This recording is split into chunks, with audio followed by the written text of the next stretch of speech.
So here it is.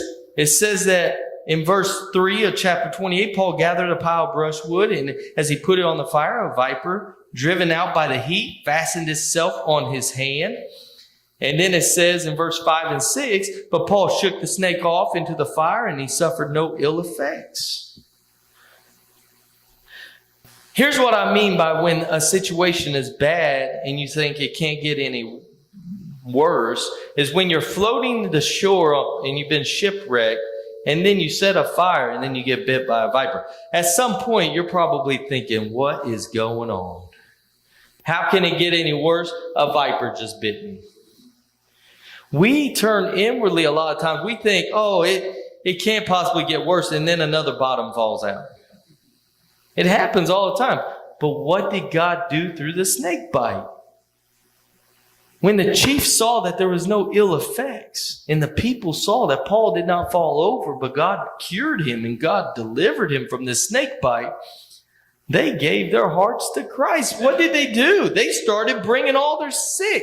Even the chief said, I have a loved one who is sick. Will you come? And thinking like, hey, you can do something. And he saw him deliver that man. God delivered his loved one from a fever that he had. He was on his last leg. He was on death's door. God delivered him. The chief gives his heart to Christ. The tribe gives their heart to Christ. They begin bringing their sick from all around. So God was healing them. Setbacks are setups for God to showcase his glory. The shipwreck was for the sailors.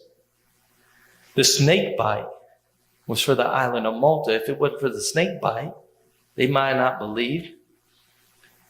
And it's interesting to me that even after that, when Paul is delivered finally to Rome and he's on house arrest, he's in every chance he gets, he shares the gospel. Every chance he gets. Because even in the shackles, he cannot help but to speak about his God. Friends, don't let the shipwreck keep you from speaking about God. Don't let the snake bite keep you from searching after him, seeking after him.